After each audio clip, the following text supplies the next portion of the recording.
This is the training session for vWriter, so welcome along. This is exciting stuff. So we're going to be doing the training sessions once a week. We'll probably do them at around the same time each week. The idea is for them also to be interactive. So if you have any questions you can ask, please feel free to shout.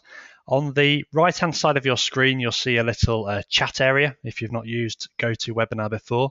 If you can just type in your question into there, and I will see it on my screen here.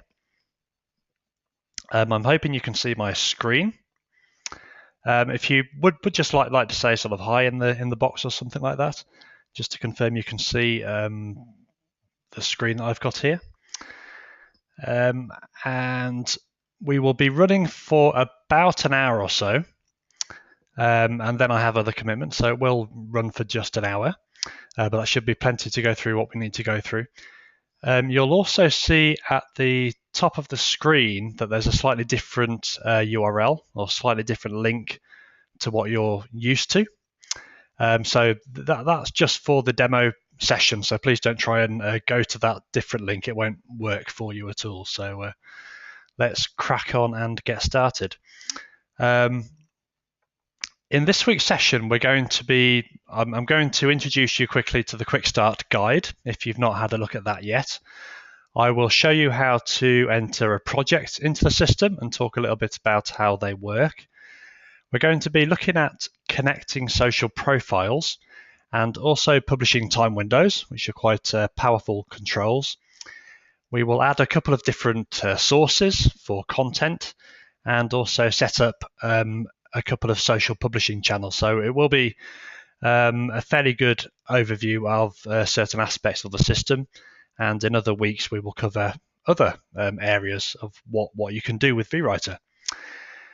So let's have a look first of all at the Quick Start guide, which you can access from the homepage if you just click the Quick Start guide link there. And it will basically just talk you through various aspects of the system.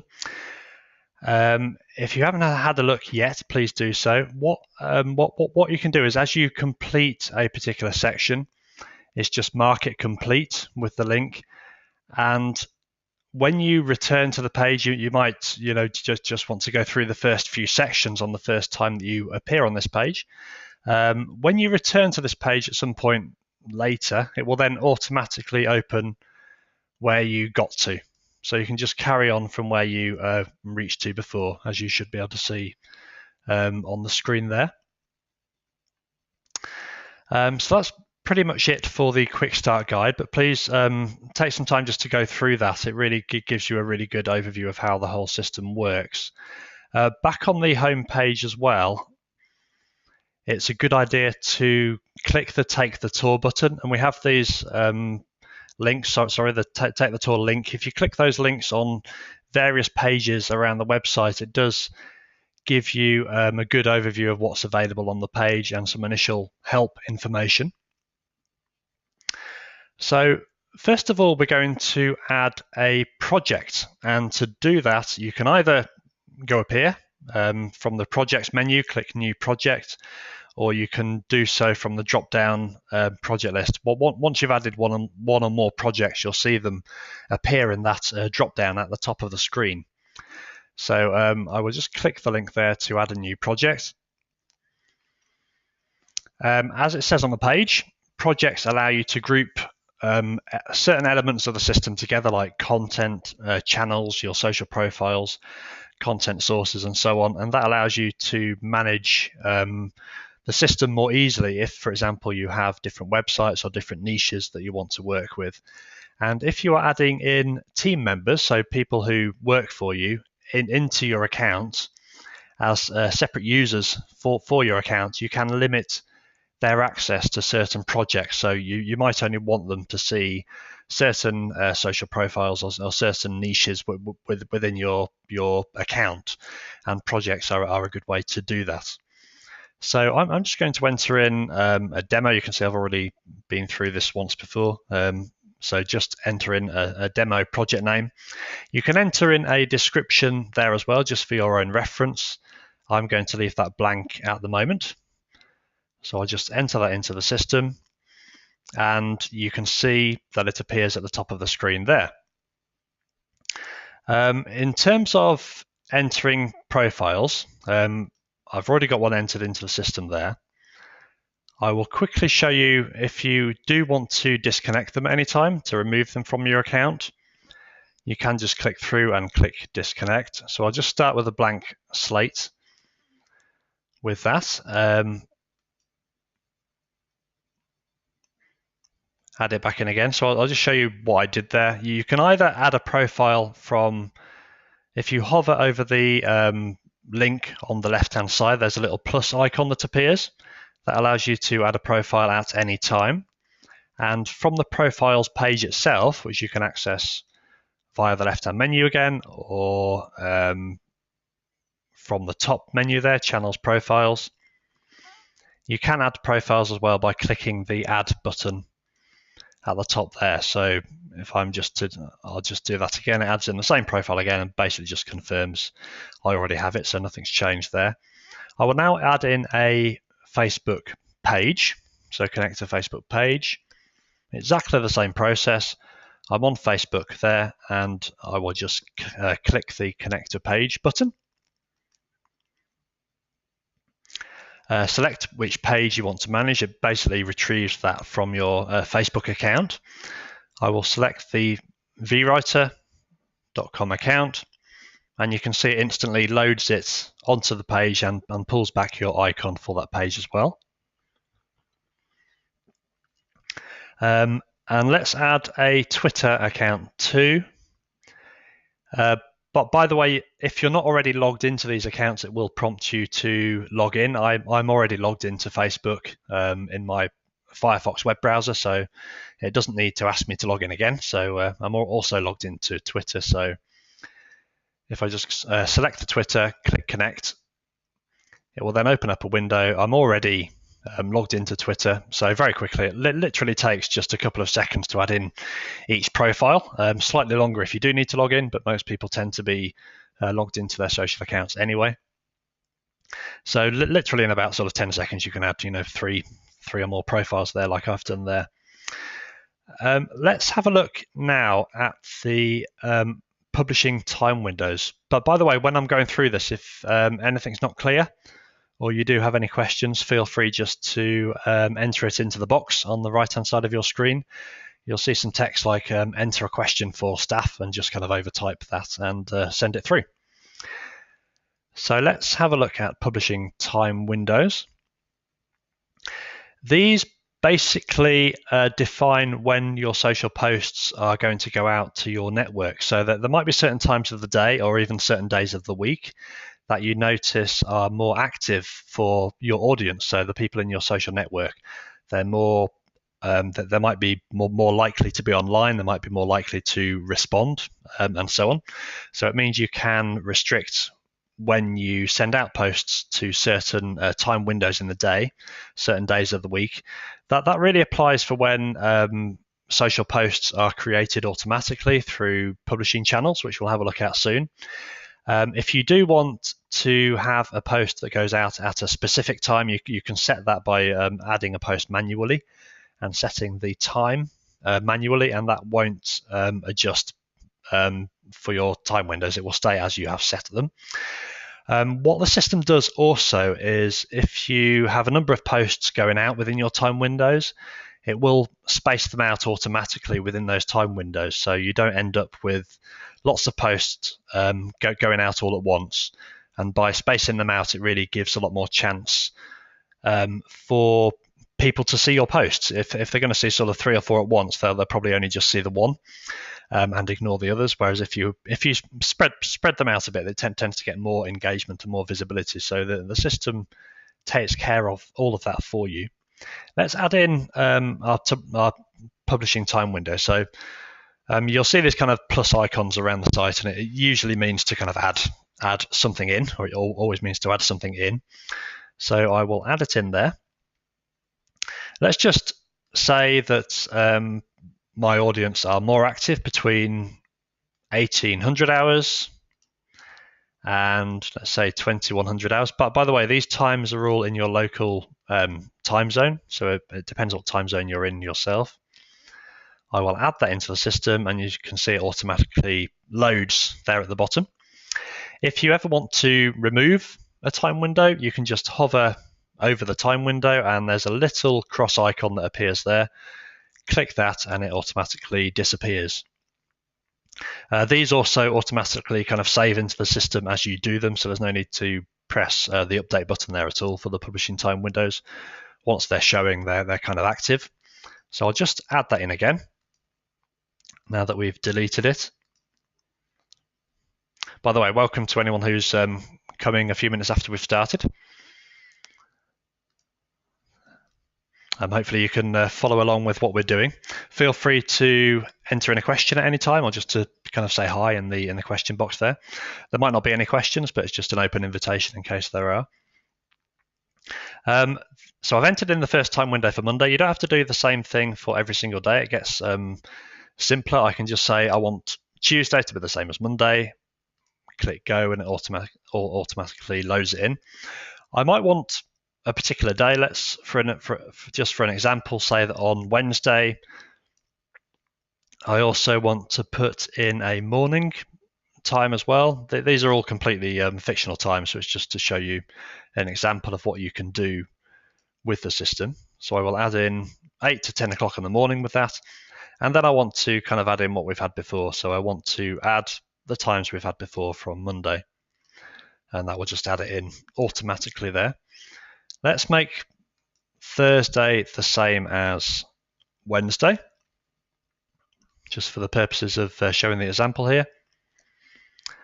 And I will let's add a afternoon time on Friday, so 12 till, let's say, 3 o'clock in the afternoon, so 1500 hours.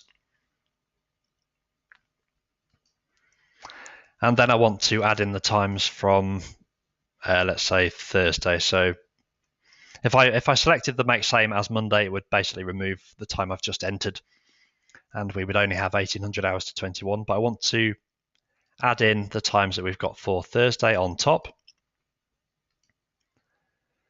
So I will add those in, and you can see how that builds up. I will leave well, I'll tell you what, let's, because weekends do tend to be active as well. So let's just add in a couple of times for the weekend as well. Let's say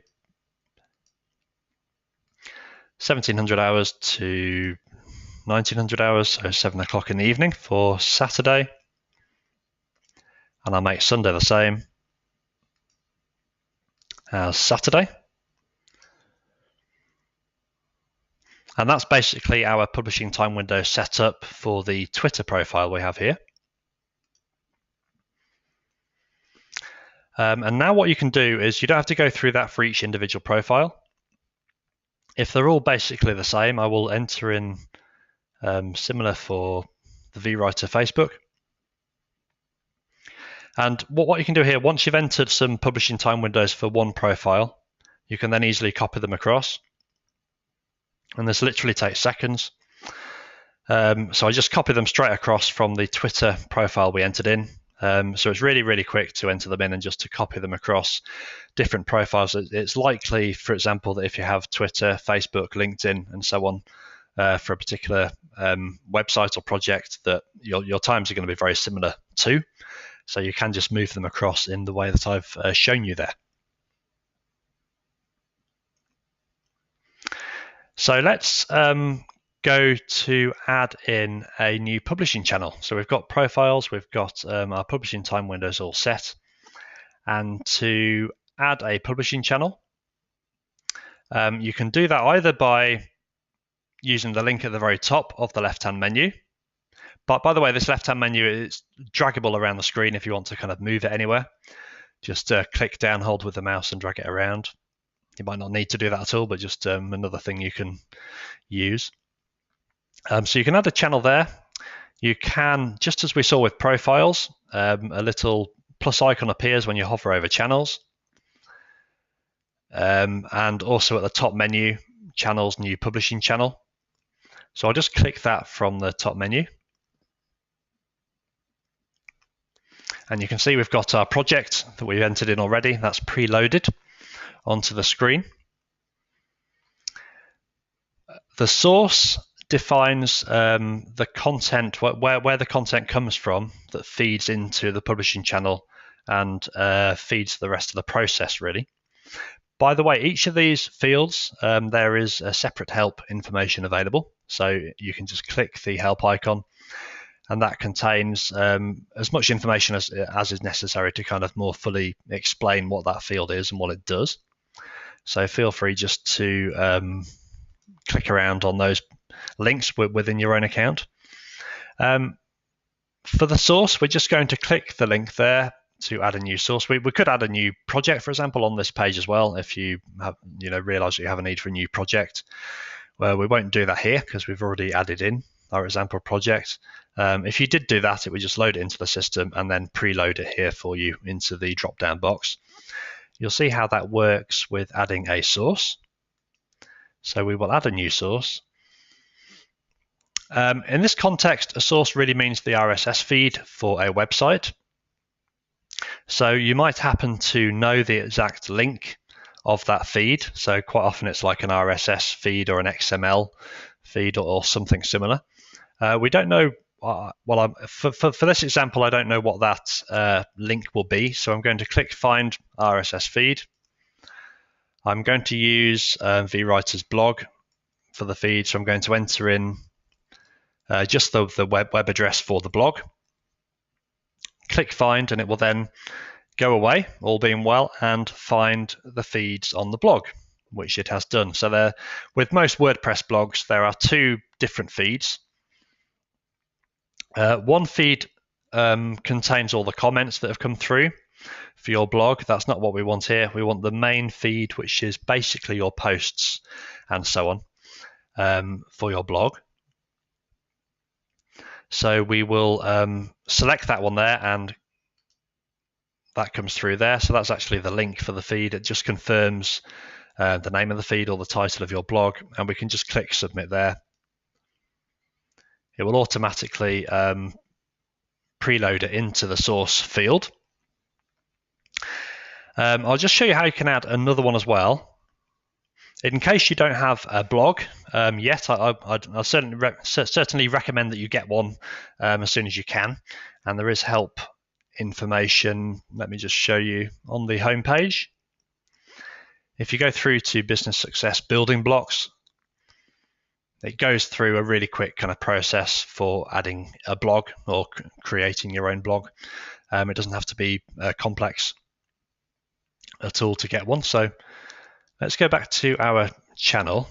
So just in case you don't have a blog at this stage, there's another thing you can do as well. Add a new source, and we can add a bulk data feed. And a bulk data feed really means that you are entering in your own data into the system. So you're uploading your own data and essentially creating a feed or a kind of regularly published piece of content, or set of content rather, that publishes on a frequency of your choosing. So I'll show you how that works. For this example, I'm going to use motivational quotes. So I've got some motivational quotes I'm going to be uploading. You can enter in a description if you would like to. I'm going to leave that blank. Let's tell it to publish every 3 days. So it's just as if really your blog published every 3 days and it published a motivational quote every 3 days. This is kind of the same thing if that were to happen. So publish once every 3 days. I'm not going to put it in a project, but you can do if you only wanted, for example, if you had team members and you only wanted them to see this data feed if they had access to a certain project. I'm not going to tick that at the moment. Just click Submit. It just helps you to organize your account if you do want to do that. So I've now created the bulk data feed, and I can now upload some data, which I will do by clicking the Add New Data button at the bottom. I can either enter in data individually. I can enter in some text for the summary, a link which can then be published with, for example, a social post. And you can even enter in a link to an image. You might have images online that you want to add in as well and to have shown in the posts that then go out. The easiest way, I think, to do it is probably to upload a CSV file, and you can easily create CSV files from spreadsheet applications like Microsoft Excel or the spreadsheet within Google Drive if you use it online, as I do. The CSV file that you upload should contain 3 different items of comma-separated data. So it starts off with, let's have a look at the example here. We'll start off with some summary text, so whatever you would like to put there. A link to a website that you want to link to, and thirdly, a link to an image if you would like to include an image. The first one you need to include, so you do need to include the text, and the link and the image link are both completely optional, so it's up to you whether or not you choose to include those in your data. Let's just click Browse, and I will show you. I will try to retrieve the motivational, all being well, motivational quotes file. So file name contains motivational quotes, and hopefully that's the correct file. And you can see it loaded. Well, you probably didn't see that Explorer screen I brought up, but you can see it there. And that's the one I'm loading in. So I'll click Submit there. And after clicking Submit, it then goes away and basically loads all the data into your feed for you. So the feed will now cycle through all these quotes as if it was a feed. It says one row in the file had data that was too long, so it kind of validates what you enter in as well. And if I go back to the publishing channel, let's just reload this page. I've now entered in that bulk data feed.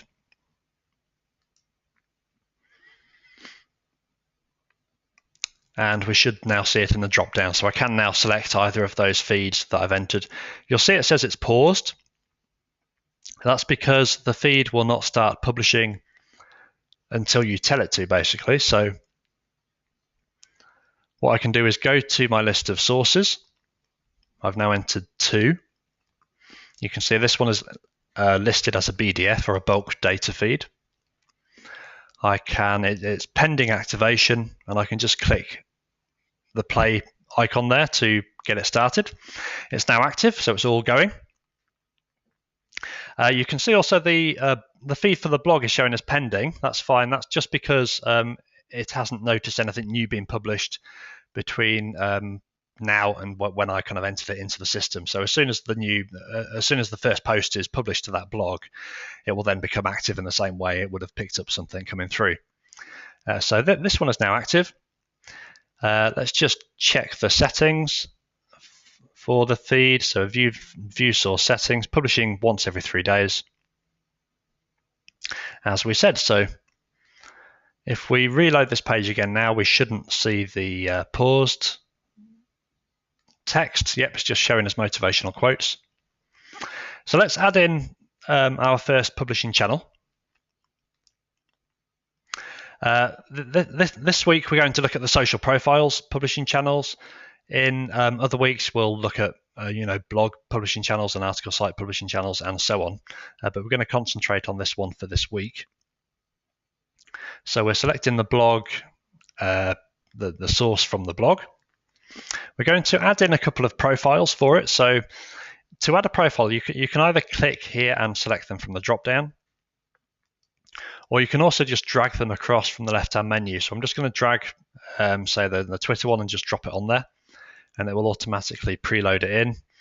So I'm going to have the Twitter, and let's drag across the Facebook as well. So you can see they're automatically added in there. I could add another one as well. I'm just going to keep it to those 2. It also shows a description field where you can enter in some instructions or notes to a writer if you want a writer to create content for you. If you don't want that to happen, you can simply turn it off at the bottom. Unclick the custom write content link, and I'm going to click, you do have to select kind of auto create or custom write content, otherwise nothing will appear. So I'm going to select the auto create content option. Any links that come through can be automatically shortened through a service called Bitly. And what that does for you, that really means that apart from the link itself being shortened, you can use Bitly to track click-throughs and to see kind of engagement on your content over time for certain links. So I'm going to add a link shortener here. You can also do it, by the way, through the link shortening services on the menu at the top. But I'm going to just add it in here. Select Bitly from here. There may be other services we add in future, but just select Bitly. Click sign in with Bitly. Okay, I'll show you this screen here. So this is the Bitly screen that appears once you've signed into Bitly. Hopefully you can, so let's have a look. Okay, you should be able to see that screen in a second or two. So this is the screen in Bitly that will appear, and it basically just says allow vWriter.com to access your account, and you can simply just click allow. The screen will go away and it will authorize vWriter to, let's have a look, basically authorize vWriter to use Bitly on your behalf. And that's all loaded into your account now. So let's scroll a bit further down. So it just means that any content going through will now be, any links in that content can be automatically shortened by Bitly for you. The content length will show the number of words that you want to appear in each post that goes out. If you just have Twitter, it will show a character count. So the maximum character count there will be up to 140, of course, for Twitter. We're not doing that at the moment because we're going to have both. So I'm going to drag Facebook across to there. And I'm just going to set the content length to about 50 words. So it means that whether I'm asking a writer to create posts for me or whether it's auto creating content, the limit will be 50 words. If it's auto creating content, it basically just takes the first words from the content item. So if I've published a new post to the blog, it will take the first up to 50 words from that post and use that as the basis of the post going out. If you're asking a writer to custom create content for you, to custom write content for you, they will write between the words, the word count that you specified here for each post. So they'll craft something for you between 20 and 50 words in this example and get that sent out for you. You can also specify hashtags that you want to enter. So these will be kind of auto placed after the content when it appears on Facebook, for example. So just for this example, you don't have to include the hashtag or anything like that. I can just enter something like content marketing, hit the comma or hit enter, and it will automatically load it in for you. You can see it's automatically added in the hash at the beginning, and it's closed up the space because you can't have spaces within an individual hashtag.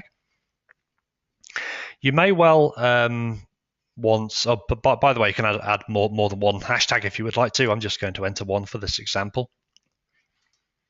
You may well want a certain pretext to appear before each post that goes out. So there might be some set text that you always want to appear. For example, I will put in here a blog post just to indicate to followers that it's a new blog post. You don't have to do that, and I don't usually do that, to be honest, but it just shows you what you can do.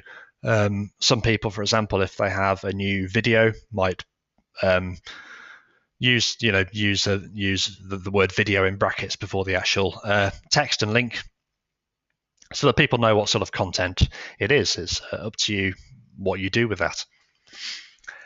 In the source flow control section, You can choose to start immediately with the most recent item in your source, and that means you may have just kind of published a new blog post, for example, and if you've posted that new post just before setting up a new publishing channel, you might want the publishing channel to start using that immediately.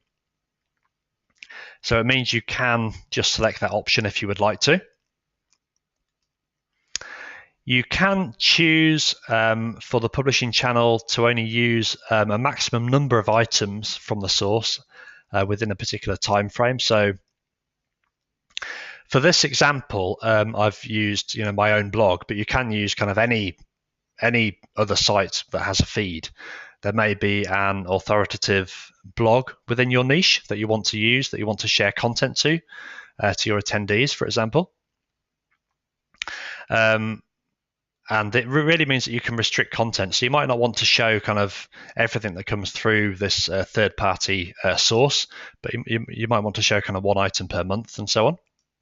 So you can choose to supply a maximum of so many items every so many months.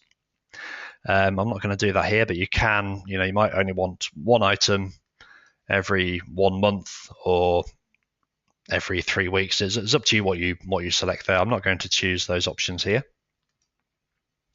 You can also use keyword filtering, which means if you are using a third-party provider of content, so to speak, you can define exactly what you want to come through from that, which means you have quite fine control over what comes through, and it's one way in which you can do content curation, which means kind of finding content from other sources that are going to be useful to your own audience. So you can define the keywords that you want to see in the content that the publishing channel uses, and there might be certain items that you don't want to share with your followers or to have used within the publishing channel. So you can also define certain keywords there as well. So whether it's kind of any of the keywords you've specified or all of them. So just to kind of play around with those settings. Like I said, you can set up multiple publishing channels. It doesn't have to be with your own content. It could be with somebody else's content. And the source flow control just enables you to have full control over what comes through and what doesn't. So let's. What I'll do now is I'll just save it for activation later. And what that does is save it as a draft in your account. So it's not yet active. It's just a draft publishing channel. So you can make some settings and come back to it later on when you're ready. And I'll show you what else you can do. If, for example, you change your mind about what profiles you want this to go out to, you can change it here and there on this page as well. So I could just drag off the Facebook profile, and now it's only a Twitter one. And in the same way, I can add profiles on. You might have, more than the 3 profiles I've got here, and just decide that you want, a different profile mix. So it's easy to kind of edit it from this side as well. On different pages, you will see a little cogwheel. And usually what that allows you to do is to edit the settings for whatever it is that you're looking at. So we can click there to edit the settings. And we go back to the page we saw before. Now you'll see right at the bottom, we now have something called channel notifications, which appears once you've saved a publishing channel into the system. And this is quite a powerful functionality that allows you to notify somebody either by email, or you can even send out a programmatic post, which means it can do something programmatically and send kind of data to another website to tell them that a new post has come through.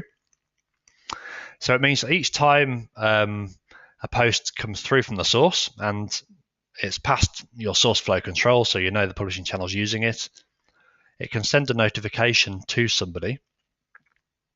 Why might you want to do this?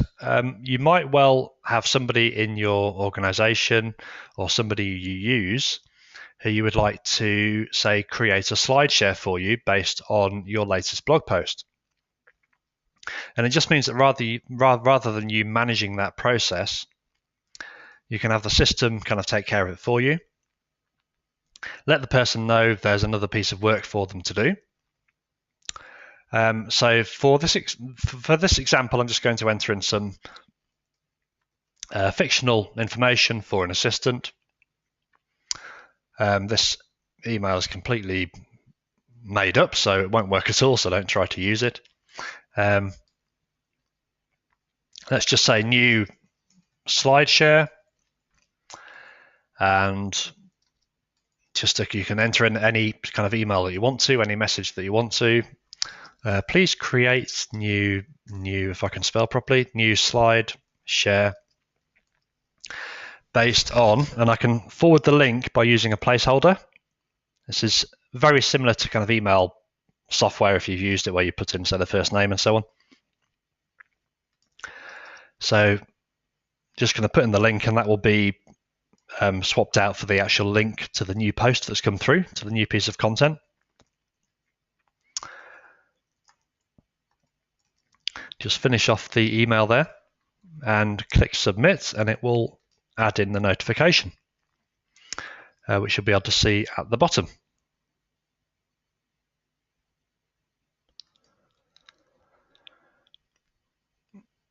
By the way, I think my screen might have disappeared for a few people there, so apologies if you've not been able to see. Hopefully you've been able to follow along with what I've been saying. Yeah, so the channel notifications are right at the bottom once you've entered in a publishing channel onto the page. You can enter in a channel notification simply by clicking the plus icon there, which you'll see throughout the site. Entering in information here, and you can use the placeholder link in the email to kind of send out a link to whoever you want to notify that your new post is there. So apologies if the screen was missing there. So that's entered in immediately into the system. Let's have a look at another type of channel using the bulk data feed that we entered in before. So we're going to use the same project. We're going to this time select the motivational quote.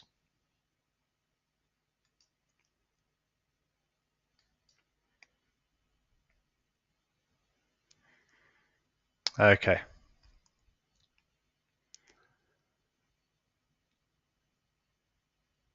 I'm just looking through some comments that have come through. Yeah, so apologies for the screen issue you've had there. So hopefully you can all see it now. This kind of online training is fairly new to me as well, so you'll have to bear with my slight incompetence every now and again. So apologies for that. Let me show you what to do with this. So we're going to stick it with social profile again. I'm going to drag a Twitter profile across now. So let's just keep this as a Twitter publishing channel. You can see we've got characters there, so I'm going to leave it as 140 characters.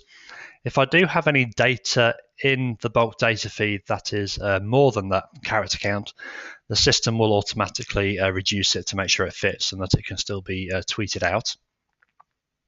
So it takes care of that for you automatically.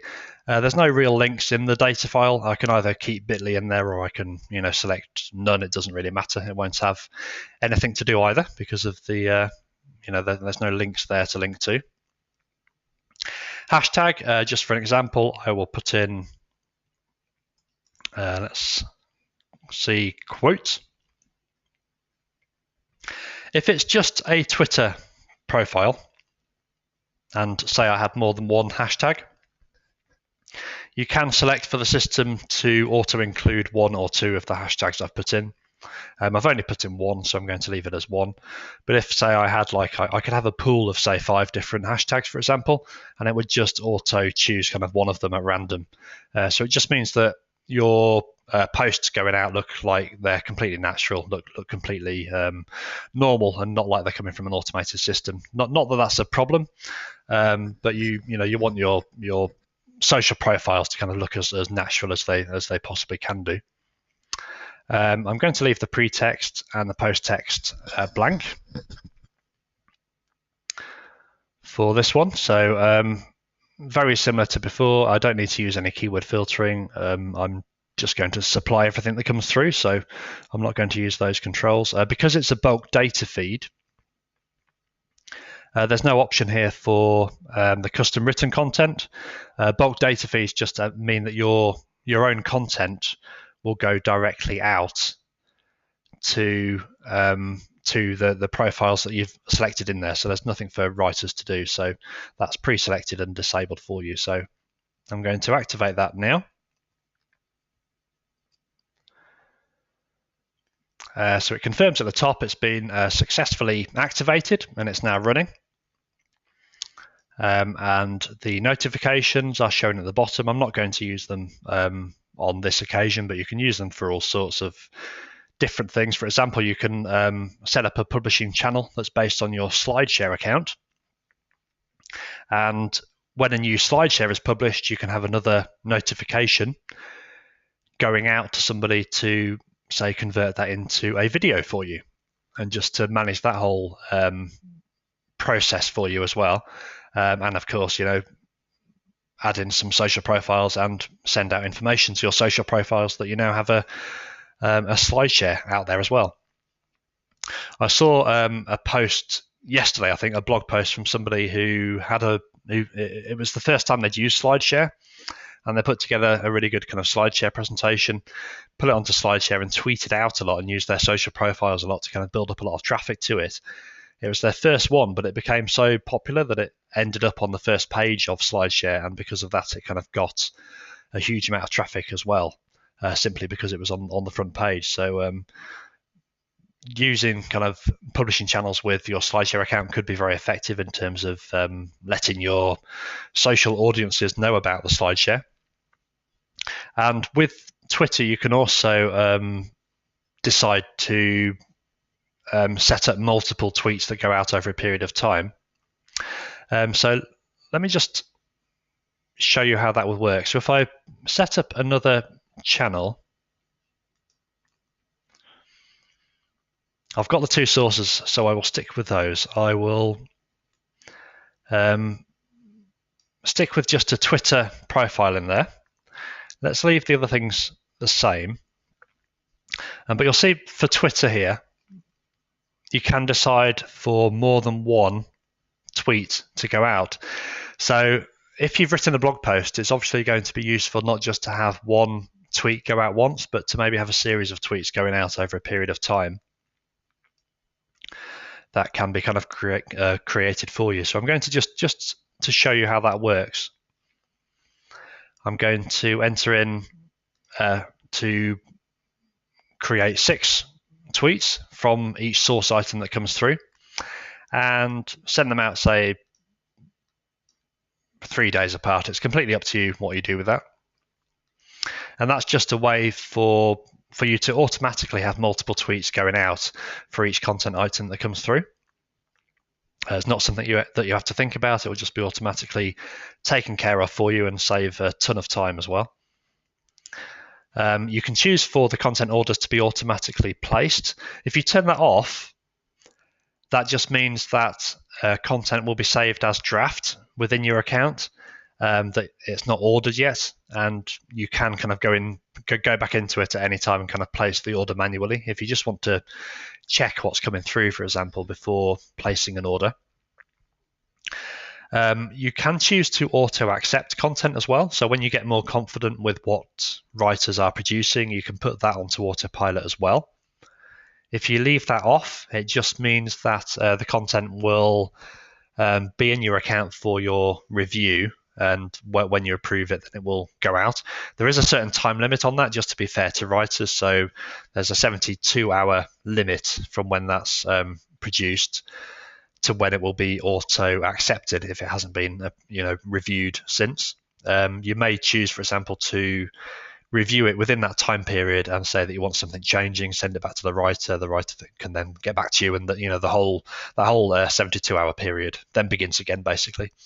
On the odd occasion that you completely do not like what the writer's doing for you at all, which is probably rare, but it might happen every now and again, you can also choose, once you've given them a chance to correct what they've done, you can also choose to decline it completely and kind of put it to a different writer, and hopefully get what you're looking for from a different writer.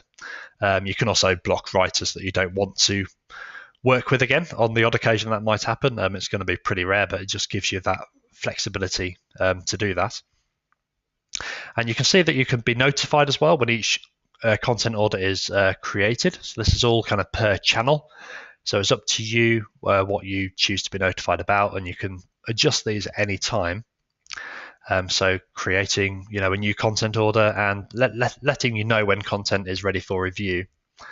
To put it onto complete autopilot, you would just click to auto accept the content that comes through.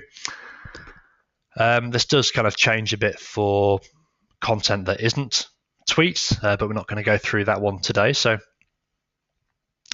in future weeks, I'll be looking at various other aspects of the system. There's a ton of stuff to kind of look through, like the article publishing functionality, blog posts. You can set up articles through the system manually or have them produced through publishing channels, the same for blog posts and so on. There are streams that we've not looked at yet that basically allow you to keep an eye on your social profiles, your social channels.